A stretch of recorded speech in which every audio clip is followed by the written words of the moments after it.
अस्सलाम वालेकुम। कैसे हैं आप? उम्मीद है सब ठीक ठाक होंगे और अपने अपने घरों में खुश और आबाद होंगे। अल्लाह ताला आप लोगों को खुश रखे, आबाद रखे और हर तरह की नागहानी आफतों, मुसीबतों और बलाओं से आपको महफूज रखे। आमीन सुम आमीन। ये है सुबह का टाइम और मैं बना रही हूँ नाश्ता। और नाश्ते में जो चाय है वो तो हमेशा की तरह होती है, तो आज भी चाय है और साथ में मैंने सोचा कि मैं ओट्स बना लूँ, क्योंकि ये वाला नाश्ता मुझे बहुत पसंद है। लेकिन मैं डेली इसको नहीं करती। उसकी वजह ये है कि डेली ना इसको पहले बनाऊं, फिर ठंडा करूं, फिर उसके बाद फ्रूट्स कट करके इसमें डालूं और फिर खाऊं, तो काफ़ी टाइम हो जाता है। तो इसलिए ना मैं इस वजह से थोड़ी सी तंग आती हूँ। लेकिन अगर मुझे डेली भी ये वाला नाश्ता मिल जाए तो मुझे बहुत पसंद है, मैं डेली भी इसको खा लूँगी।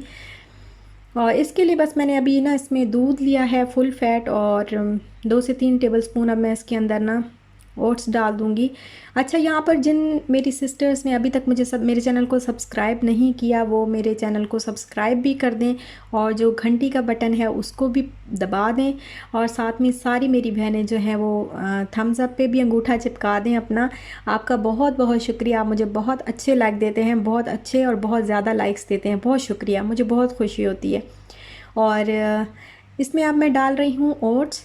अच्छा, दूध जो है ना वो मैंने फुल फ़ैट लिया है और मैं फुल फ़ैट ही लेती हूँ, क्योंकि बाकी जो फ़ैट्स हैं ना वो आपको कम कर लेने चाहिए। लेकिन जो दूध का जो फ़ैट होता है और जो योगर्ट का होता है, तो इसको आप ना कम ना करें, इसको ना रिमूव करें अपनी डाइट में से, क्योंकि ये फ़ैट बहुत ज़बरदस्त होता है, बहुत अच्छा होता है। जो कंसीव नहीं कर पा रही होती उनके लिए भी ये वाला अच्छा होता है, और वैसे भी आपके लिए ये अच्छा फ़ैट होता है।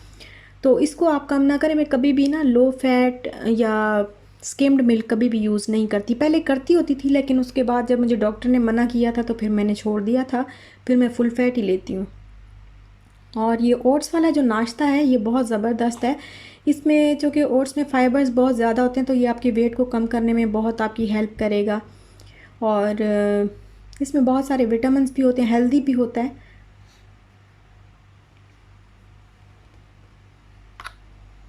बस इसको हाँ धीमी आंच पे जो है वो मैं पकाऊंगी। और जब ये धीमी आंच पे, ताकि ना गल जाए, इसका जो वो दलिया टाइप का वो जो अंदर वो गंदम होती है ना, तो वो ज़रा गल जाए।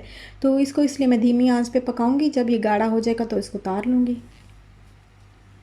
और शुगर मैंने इसके अंदर ऐड नहीं की, ना ही मैं करती हूँ, क्योंकि मेरी आदत नहीं है शुगर कम अज़ कम इसमें ओट्स में और चाय में तो मैं बिल्कुल भी शुगर नहीं पीती। ऐसे अगर कभी शुगर की कोई चीज़ खानी पड़ जाए, जैसे कस्टर्ड है या खीर है, तो वो थोड़ी बहुत ले लेती हूँ। लेकिन ऐसी चीज़ों में जैसे सुबह नाश्ता है या वो है चाय है, तो उसमें मैं बिल्कुल भी शुगर नहीं ले सकती, ले भी नहीं सकती। मेरी आदत ख़त्म हो गई है बिल्कुल ना। जब से इशाल की न्यूज़ मिली थी ना, मैंने बिल्कुल छोड़ दी थी शुगर, तो तब से मेरी बिल्कुल आदत नहीं है। और ये मैंने अब इसके अंदर बनाना जो है वो कट किया है। और ये इतना मज़ेदार नाश्ता है ना कि आप इसको एक दफ़ा ये वाला नाश्ता आप कर लेंगे ना, तो आपको कोई और नाश्ता अच्छा नहीं लगेगा।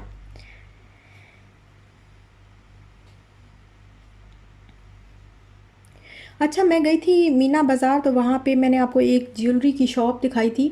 तो सारी मेरी सिस्टर्स जो है वो उसका एड्रेस मांग रही थी, तो उससे मैंने ना कार्ड ले लिया था। लेकिन और मैंने उस वक्त वीडियो भी बना ली थी। तो ये उसका कार्ड है। लेकिन मैं आपको ये रिकमेंड नहीं कर रही कि ये बहुत अच्छा है और आप जाके यहाँ से लें, आपको कभी भी कोई गिला शिकवा नहीं होगा।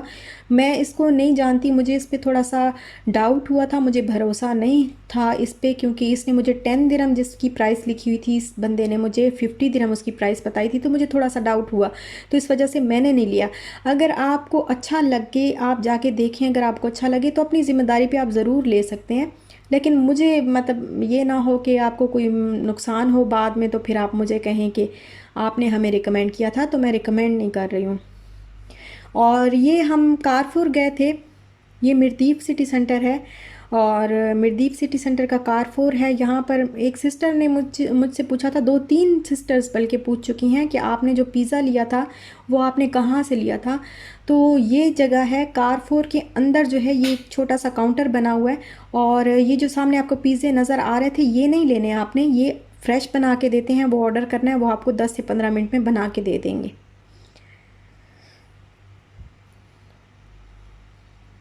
और फिर नाश्ता करने के बाद जो है मैंने गूंदा आटा, क्योंकि आटा जो है वो नहीं गूंदा हुआ था। और रोटी बस अब जो है थोड़ा थोड़ा मौसम जो कि तब्दील हो रहा है, तो अब रोटी इंशाल्लाह घर पे बनाऊंगी। बाहर की जो रोटी होती है उसमें सोडा होता है, मीठा सोडा, तो वो फिर मोटापे का बायस बनती है। तो इसलिए अब ज़रा आहिस्ता आहिस्ता उसको कम करना शुरू कर देंगे। मौसम अच्छा हो ना तो फिर मसला नहीं होता। गर्मी बहुत ज़्यादा होती है तो फिर रोटियां नहीं बनाई जा सकती मुझसे। तो आटा गूंदने के लिए मैं पता क्या करती हूँ, ये काम जो है ये मैं बड़ा अच्छा कर लेती हूँ। ये हमेशा से ही ना, शुक्र अल्हम्दुलिल्लाह कि आटा कभी भी ऐसे नहीं हुआ कि ख़राब हो जाए या कुछ भी।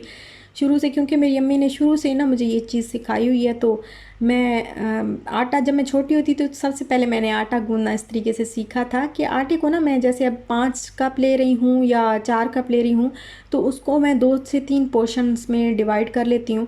और फिर थोड़ा थोड़ा पानी डाल के ना इस तरीके से थोड़े थोड़े पोर्शन को ना, हर पोर्शन को थोड़ा थोड़ा गूंद लेती हूँ इस तरह। और बहुत सख्त हाथों से भी ऐसे नहीं मसलना चाहिए। मैंने बहुत नोट किया कि जब बहुत ज़्यादा ऐसे ज़ोर ज़ोर से इसको गूंदे ना, तो फिर उसमें गिल्टियाँ बन जाती हैं, लम्स बन जाते हैं।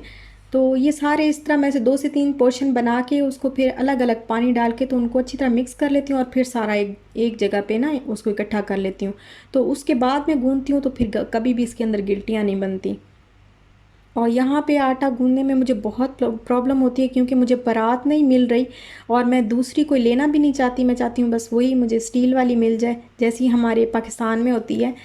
तो मुझे वो मिल नहीं रही। अभी मैं लूलू से देखूँगी, एक सिस्टर ने मुझे बोला हुआ था कि आपको वहाँ से मिलेगी, और पता नहीं कौन सी शॉप बताई हुई थी कि आपको ना वो ज़रा गहरी वाली परात जो है स्टील की वो मिल जाएगी। तो देखूँगी जाके अभी जिस दिन जाना हुआ तो।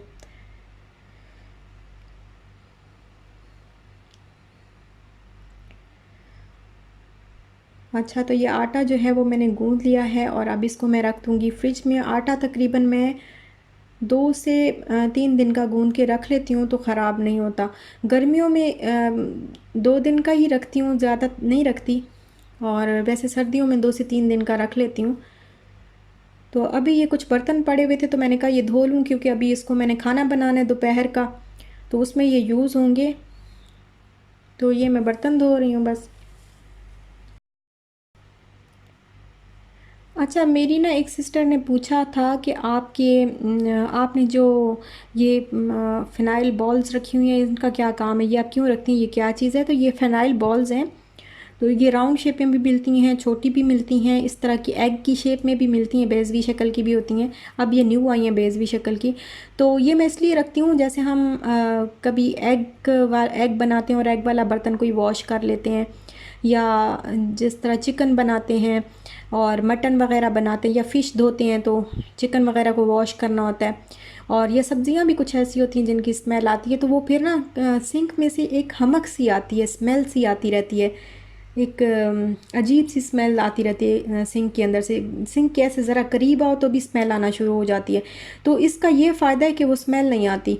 दूसरा, जर्म्स भी नहीं रहते, क्योंकि चिकन के अंदर तो इस तरीके के कोई पैरासाइट्स होते हैं कि वो अगर आपकी बॉडी के अंदर चले जाएं कच्चे चिकन में, कि अगर आपकी बॉडी में वो ऐसे चले जाएं तो वो आपकी जान तक ही बन के ले सकते हैं। वो इतने ख़तरनाक पैरासाइट्स होते हैं। मैंने सुना था ये मैंने रिसर्च जो है वो कहीं पढ़ी थी, सुना था यूट्यूब पे।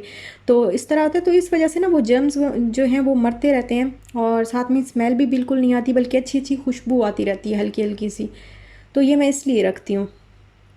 और ये आपको कहाँ से मिलेंगे? ये आपको किसी भी स्टोर से, बड़े स्टोर से, जैसे कारफोर तो बहुत बड़ा स्टोर है, वहाँ तो होते ही होते हैं। और बाकी लूलू वगैरह में, रामीज़ में, इन सब जगहों पे आपको आराम से इजीली ये मिल जाते हैं। मैंने ये लिए थे जब मैं अलनाहदा गई थी। अलनाहदा से गिफ्ट सेंटर गई थी, वहाँ से मैंने ये लिए थे। और अब दोपहर का खाना मैं बना रही हूँ, तो दोपहर के खाने में मैंने दाल कद्दू बना लिया है। और इशाल को तो शायद राइस बॉईल करके उसके ऊपर डाल के दूँ, और अपने लिए रोटी बना लूँगी। तो इसमें बस मैंने ना अभी थोड़ी सी कसूरी मेथी डाली, और इसको मैंने फिर बॉईल करके तो अच्छी तरह फ्राई कर लिया। और ये देखें इसकी फ़ाइनल लुक, ये बड़ा मज़े का लगता है और बहुत अच्छा होता है, और कद्दू में शिफा भी है।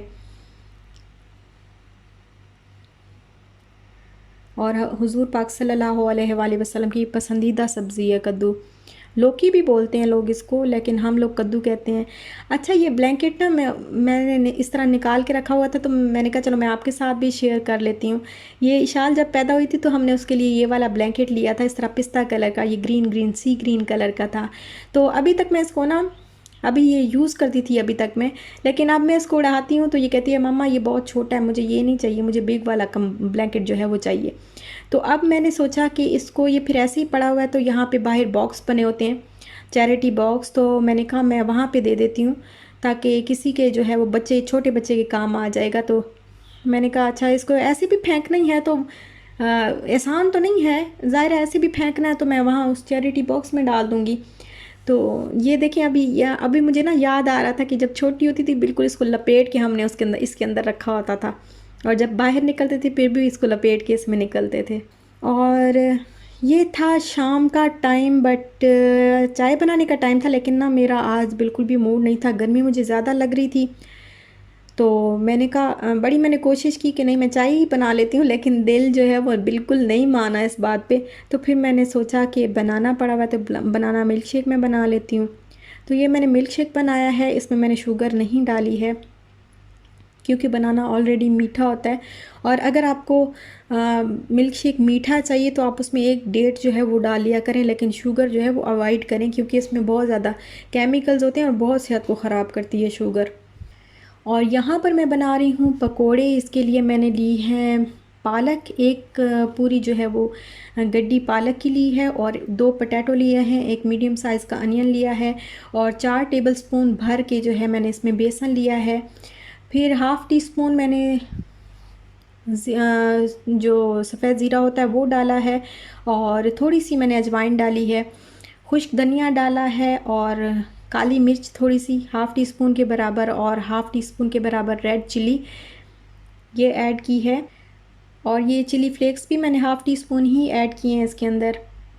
सॉल्ट तो अपनी मर्ज़ी से ही डालेंगे।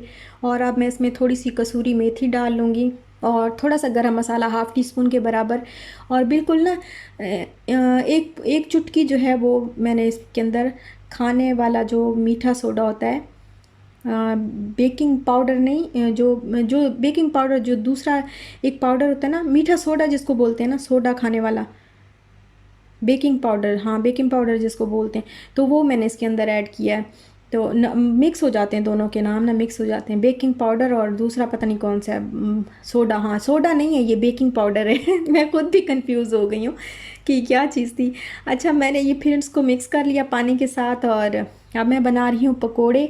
और ये है खाने का टाइम, रात के खाने का टाइम, तो साथ में हम लोग जो कबाब लेके आए थे, सीख कबाब KNN's के, तो ये मैंने कहा आज मैं फ्राई कर लेती हूँ क्योंकि सुबह वाला खाना जो दोपहर वाला खाना था थोड़ा सा वो पड़ा था। फिर मैंने अभी पकोड़े बना लिए हैं, तो साथ में ये बना रही हूँ कबाब, और दही की चटनी हो जाएगी साथ में, क्योंकि खाना तो काफ़ी सालन तो काफ़ी सारा पड़ा था, लेकिन सुबह इसके बाबा, इशाल के बाबा को जो है वो लंच में भी देना होता है, तो इसलिए मैं चाह रही हूँ कि थोड़ा जो है कुछ और साथ में बना लूँगी तो बच जाएगा थोड़ा सा सुबह लंच के लिए।